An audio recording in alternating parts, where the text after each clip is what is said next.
Vandy attempts to play spoiler for the Vols this weekend in Nashville. It doesn't take Vanderbilt education to know that with one more win, we're in.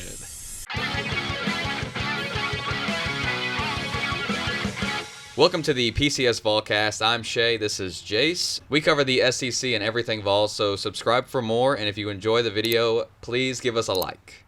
Today we're looking at how each team can win, their key players, and our PCS final score prediction. So this Saturday, we match up with the Vanderbilt Commodores to finish out the regular season.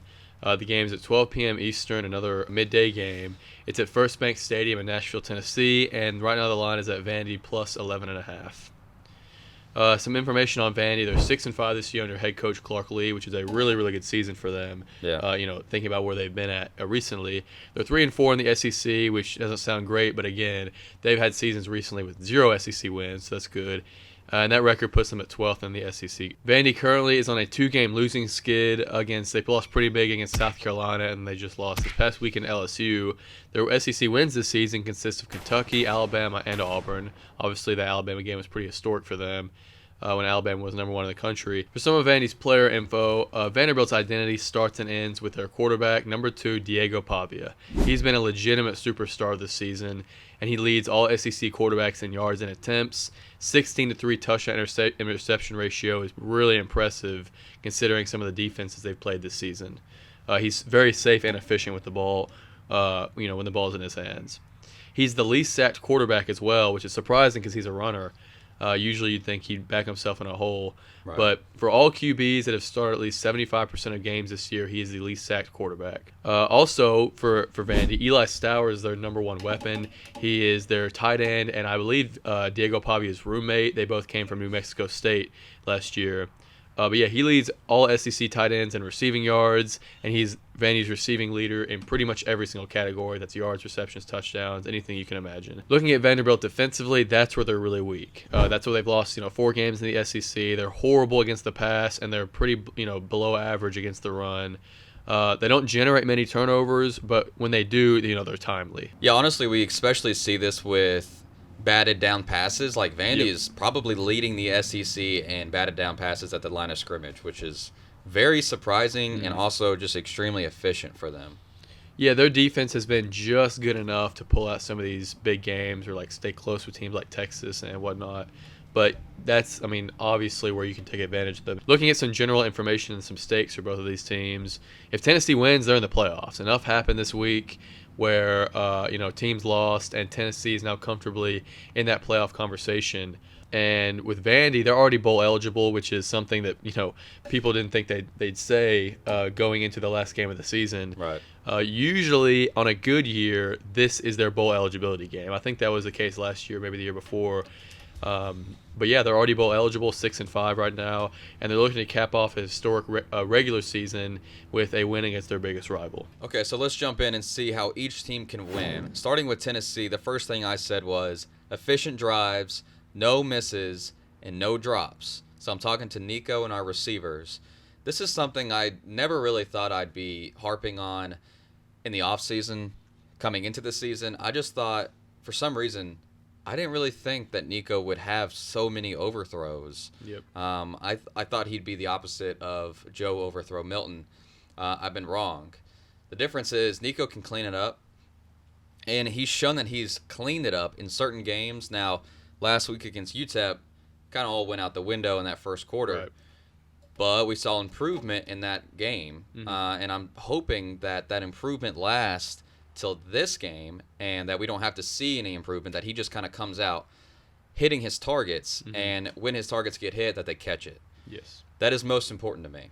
Yeah, I definitely agree. A lot of my keys to win were defensively. The one key to win that I had offensively, though, it did have a little bit to do with what you were saying about being efficient. Put the beat down on this Vanderbilt defense. We have all the tools to do it.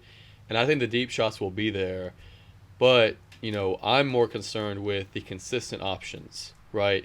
That being the comeback routes that Nico will throw, or I think that, kind of winning a war of attrition and just running it down their throat every play is really going to be our key to success. We saw in the UTEP game this past week, which we posted a UTEP review earlier this week, so go check that out if you want to watch that, that, Sampson only got, 11 carries? Right. I think that was because Heupel is saving him for this game.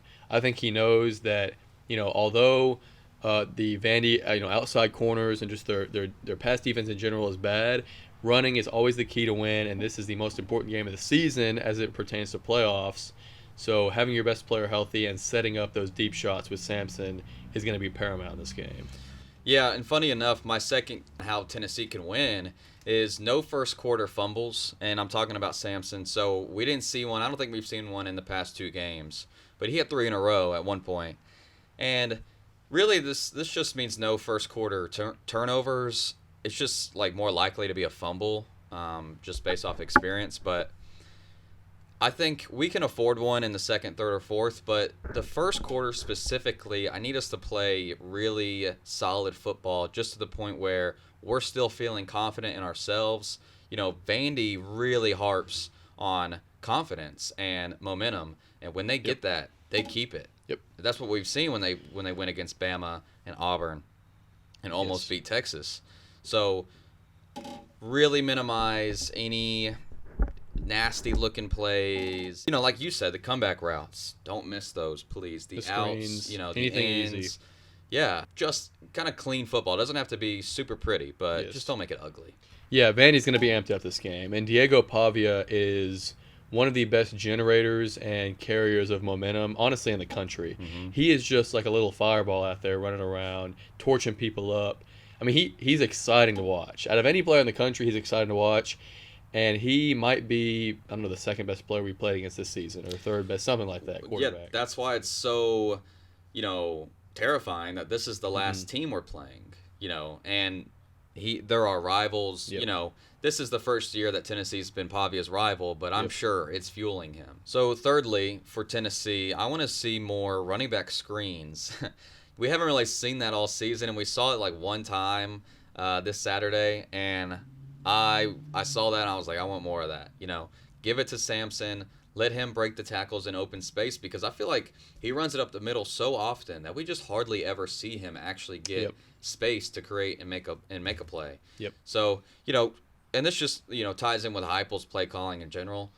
Just please be a little bit more creative. The run up the middles, they work, and I do think they'll work against Vandy, but just surprise them here and there.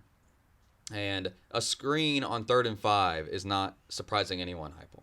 I really agree with that point, and I think, Dylan Sampson is our best weapon. We have to use him in a versatile way. It's predictable. Like, he's amazing running up the middle still when everyone knows he's going to do it. Mm-hmm. But imagine how much better he could be if we were a little bit more unpredictable. I 100% agree with you. Switching over to the defensive side of the ball for Tennessee, I honestly think we match up pretty well against their scheme. They kind of run a power run game out of the pistol. It's really fun to watch, if you're not playing against them. But we have had a really good run defense this season, and that's what Vandy wants to do. They want to, be versatile, have a lot of options, let Pavia run around the field. And, we saw against Alabama, our whole game plan was to stop Jalen Milroe from running all over us, and that we did exactly that. We forced him to throw the ball to Ryan Williams 20 times. We forced him to be accurate, and he wasn't at key moments, and that's why he won the game. So, I think we need to make Diego Pavia be accurate to his receivers on the outside. Our corner play this year is so much better than in past years, and their receivers aren't great. I am worried about Eli Stowers, but, if you force Pavia to throw to the outside, I think we can win that way. Yeah, I said the exact same thing. I said stop Pavia's legs. But you reminded me, every time I'm watching a Vandy game and they're losing, I'm always seeing that Pavia is running around, trying to not die. Yeah. And he just ends up throwing it away or throwing a Hail Mary ball that's only like 5 yards past the line of scrimmage because he runs 20 yards back to try to attempt to make a play. If we can do that, that is how you limit Pavia the best. I don't have confidence in our linebackers whatsoever, to be honest. Yeah, they did really well against Milroe, but what I'm saying, like, if he starts running, I don't really expect our linebackers to notice, or to catch up to him. He's too fast. Or to catch up to him. But still, that is the way to beat Pavia, at least, from what I've seen in his in the losses that Vandy's taken. Diego Pavia isn't the most gifted passer. I was going to say he kind of reminds me of like an alternate universe Johnny Manziel, where he wasn't as good as football, but he also wasn't addicted to drugs, and he was smart. He went to Vanderbilt. But anyways, the reason why their pistol power run game is so effective is because you have 4 guys in the backfield and you have no clue who the ball is going to. And when you have a guy like Pavia who is deceptive, quick, smart, quick on his feet, smart, all that, it's just super hard to beat. Now we have athletes on the defensive line, and although our linebackers maybe aren't the best, I think they are pretty athletic. So you got to win blocks one-on-one, and you have to apply pressure to the lines of scrimmage. That's another thing Vandy has not been amazing at, is both of their lines of scrimmages. They've been better this season than people thought, and they've been in the past. But, we just have to apply pressure. We can't let them get that push and let them have options. Because when they have options and when they have favorable downs and distances, they're going to do whatever they want to us, because that's what they've been doing to teams all year. Yeah, exactly. If Pavia has time and does not have to run for his life, he will make a play, whether that's through the air or just slipping out and getting a few yards, Right. And my last point kind of goes to Max Gilbert. No missed field goals. Yeah. I think he will be pretty nervous at this game. The Vandy crowd won't. It'll be insane for Vandy. For Vandy Stadium. So this won't be the craziest crowd he's had to face, but I still need to see him. Like, he redeemed himself. The next week after the 3 missed field goals, but if he can play a really solid game, then I won't worry about it again. But I need to see him play a really solid game again before I start thinking that way. Yep. Yeah, I agree. You got to, I feel like, typically the Tennessee-Vandy matchup has not been close, right? They've been our little brother. I don't think that's going to go this way this year. I think this year it's going to be a lot closer, and, those field goals are going to help you, get that 3-point lead that you need, or 6-point lead, just, inch further away from them. My last 2 keys to win, kind of what I was saying earlier, we have to get a few key sacks and TFLs to get them off schedule, because when they're on schedule, they're unstoppable. I kind of hinted at that earlier, but we just have to make them uncomfortable, get them off schedule. Enter James Pierce, enter Joshua Josephs, anyone on that D-line. And then finally, I'm a little bit nervous about Eli Stowers. We've been not so great against versatile tight ends this year, and he is the definition of a versatile tight end. He has a immaculate connection with his quarterback, Diego Pavia, and I don't think we match up well against him. I think we have to try to slow him down. I don't think he can beat us by himself, but we have to slow him down as much as possible. Yeah, this ties in perfectly with my first point with Vandy, which is abuse the linebackers. And they can do that, like you said, with Stowers. I just think he's going to destroy our zone. You know what I mean? Like, he is going to find the pockets in the zone, and Pavia's just already going to know he's going to be there. And we haven't even mentioned they have some decent running backs. I mean, Pavia is their running back for real. Yeah. But Cedric Alexander, A.J. Newberry, all these guys can come in and, be that third option guy in the pistol or something like that. But my first key, and this goes without saying, is just keep relying on the Pavia magic. He's been one of the best stories in college football this year. And, would it be crazy for him to pull off another upset last game of the season, right? With Pavia's running, trying to get the ball to Stowers as much as possible. As you said, he kind of provides a matchup nightmare to our linebackers and our safeties. So just anything to do with Diego Pavia will have Vanderbilt win, in my opinion. Yeah, so the other thing that Pavia can't do, though, is test McCoy. We saw this last week. The UTEP quarterback was actually pretty accurate when throwing down the field, but his receiver was not athletic enough to really test McCoy in any way.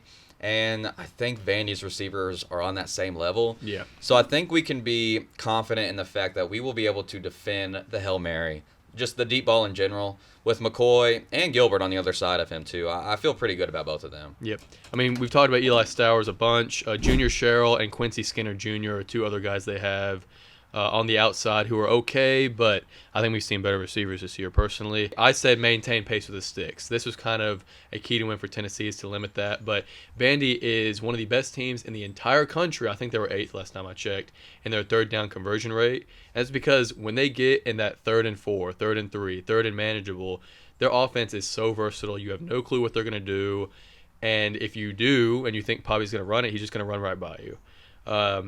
Tennessee just physically cannot, because our linebackers and our safeties aren't as good as we want them to be. Tennessee physically cannot cover all of Vandy's options when Vandy's comfortable.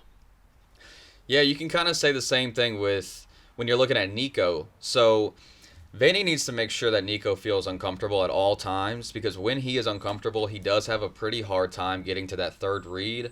Force Nico to throw. Force him to have that accurate deep shot. Like, if you want to do one-on-ones on the outside and put the safety in the box and help with the linebackers, force Nico to have a perfect ball down the field. He's most likely not going to put it on the money. Yep.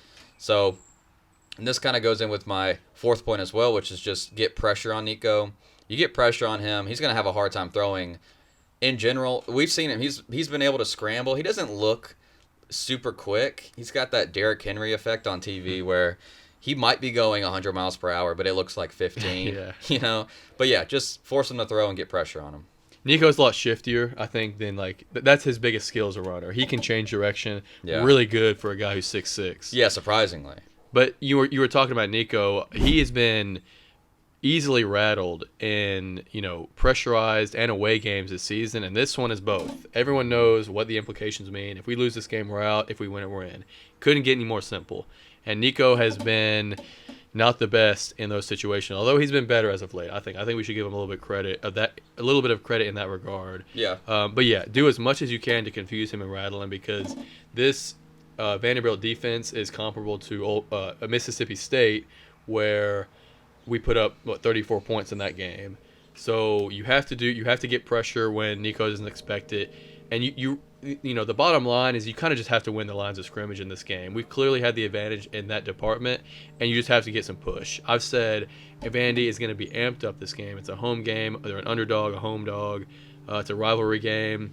If they can get enough juice from their lines of scrimmages, they might have a chance.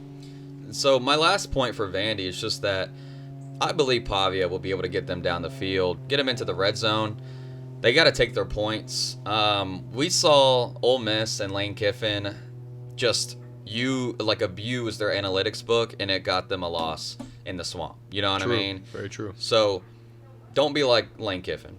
Take your points when you can get them. And they do have a good kicker. I don't remember his name off the top of my head, but he's been pretty good this year. Yeah, I remember a stat. He has like 5 50-plus yard attempts. Wow, for college, and that's good. Yeah, and he's hit 4 of them. So,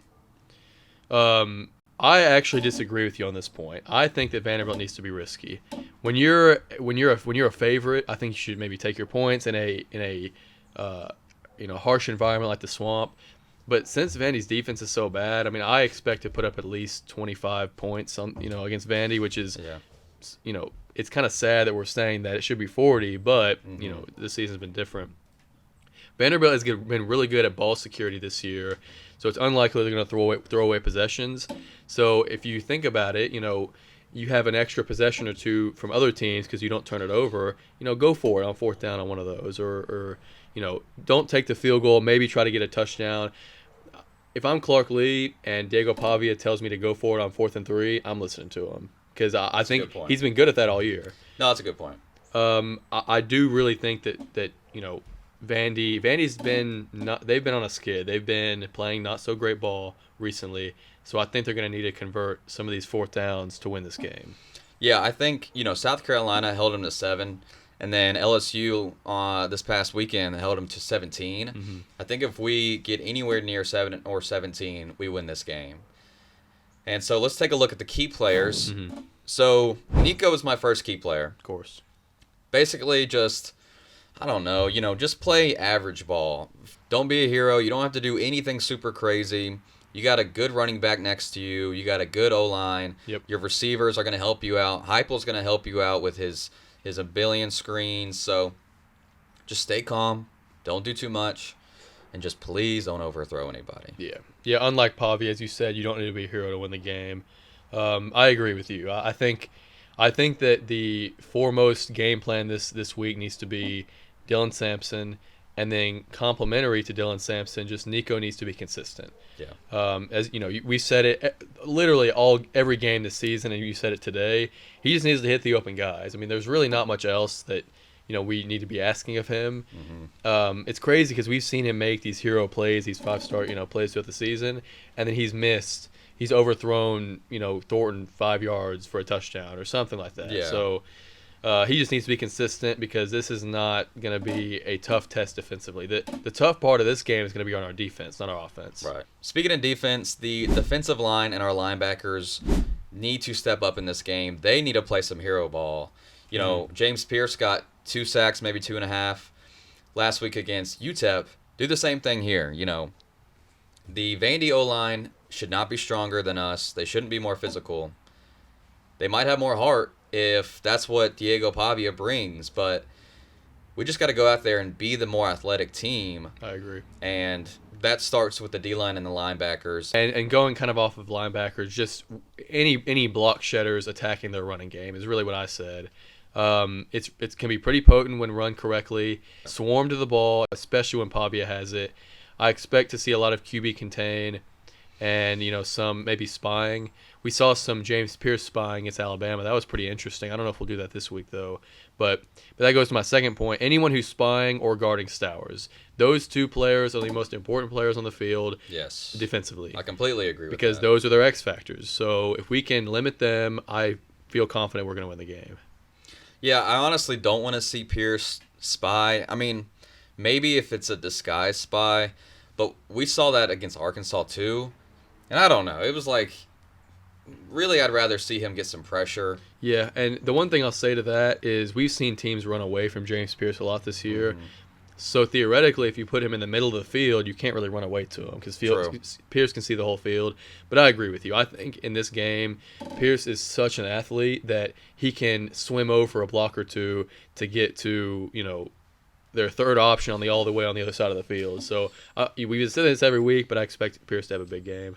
And, you know, I'm also a big linebacker hater, obviously, but they are really good at tackling. Really, our entire defense is. I think this is the biggest improvement from last year. It's just how well we tackle and wrap up. I've been really impressed. I have too. Looking at Vandy, it starts with the obvious, Daddy Pavia. You know, he's been winning them this game. Yeah. He needs to stay fired up. He needs to get his team fired up.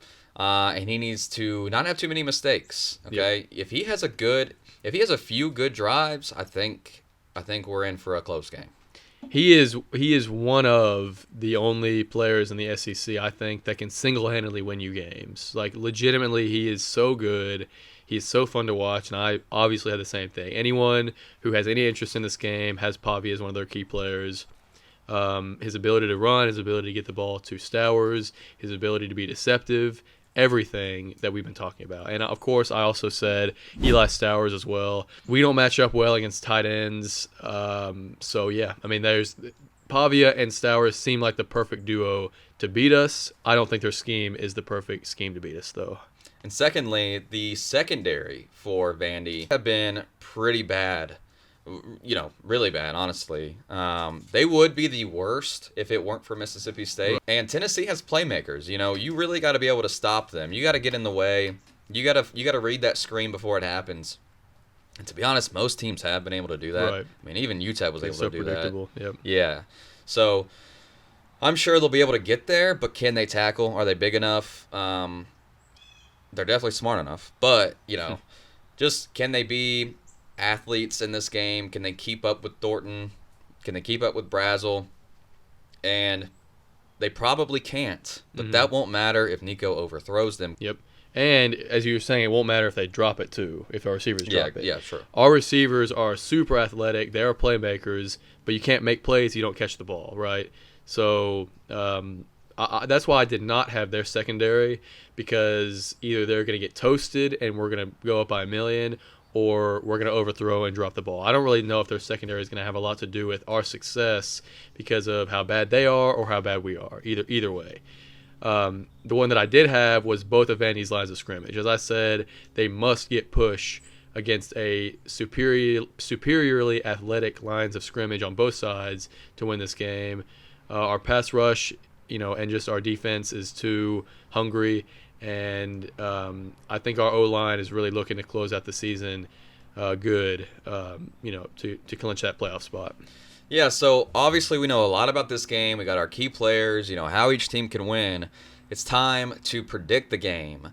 So Jace and I, we do this every single week through the PCSonline.com. It's a lot of fun. All we do is put in two numbers, the final score of the Tennessee matchup that week. Whatever we think it's going to be, the game happens. We get a prediction score with a letter grade at the end. Last week was my best prediction all season. That UTEP game, I was right on the money. Okay. It was only 4 points off, right? This game is going to be very difficult to predict. I think it's just, I can't tell if it's going to be super close or an absolute blowout by the fourth. Honestly, the blowout could go either way. That's why I don't know either, because we've blown out Vandy many, many times in the past however many years, right? But I don't know. This year just feels different, right? Mm-hmm. Something feels off about this game. I hate being a battered Vol fan, but I get a eerie South Carolina 2022 feel of this game, which is unfortunate. I'm legitimately intimidated by Pavia and the magic he can create. I'll go first here though. I do think that Tennessee will win 30-28. To be completely honest, that 30 number, I would be impressed. We haven't seen the only time we saw 30 points was against Mississippi State. I don't think we've scored over 25 against an SEC opponent that wasn't named Mississippi State. And I've said, Mississippi State and Vanderbilt's defenses are pretty comparable, I think. This is like a shootout in Tennessee's, standards, I guess you could say. I don't know. There's really not a whole lot of logic that goes into this prediction. This is completely a gut feel.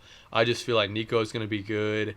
The most ideal situation as a Vols fan is if Nico is good to close out the year, going into the playoffs and taking advantage of this bad Vanderbilt secondary, as we've said.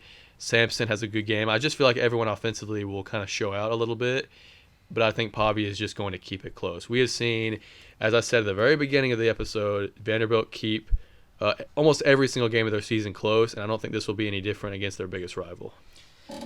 So Vandy has not scored more than 20 points since their Texas game in late October. Yep, and that's why I'm saying this prediction kind of doesn't really make sense based on the trends. Yeah. But I'm just giving it that last game of the season vibe. Something weird will happen. Yeah. I mean, it's likely that the game just won't make sense, Right. But I'm going to go the opposite. I'm going to try to be a little bit more logical here. They haven't scored 20 in a while. I think they reached exactly 20 in this game. And I think we get one more touchdown after that to seal the deal. So give me Tennessee to win a close one, 27-20. Okay, I like that prediction. You'd want to see Tennessee score more against this defense, but yeah, I mean, as we said, Pavia has a way of making it close. Watch this just be a blowout. Yeah, I know. Okay, damn. I mean, either way, yeah. I don't know. I don't know if I'd be surprised. I would. I wouldn't be surprised. I would be surprised if we lost. To be honest, I know I said I have a bad feeling about it, but I don't believe Vanderbilt has enough. Yeah. You look at the Alabama game. They have a glaring weakness in their secondary. I don't really feel like we have that glaring weakness unless Nico and the receivers just forget to play football. That would be our glaring weakness, but they've been better, a little bit better as of late. I will say though, if Nico comes out like he did in the first quarter against UTEP, Vandy, gets an interception, Pavia shows out early, we're in a 14-0 hole, that could be bad. Yes. That's a legitimate situation that could happen, but I have confidence in Nico to end out the year here. So, again, you can do the exact same thing at the PCSonline.com. It's a lot of fun. Give it a try. Do it for this game. Mm-hmm. But, thank you so much for watching. Like I said earlier, we cover the SEC and everything Vols, so stick around, subscribe, give this video a like if you enjoyed it. This has been the PCS Volcast. I'm Shea, and this was Jace. Go Vols! Go Vols!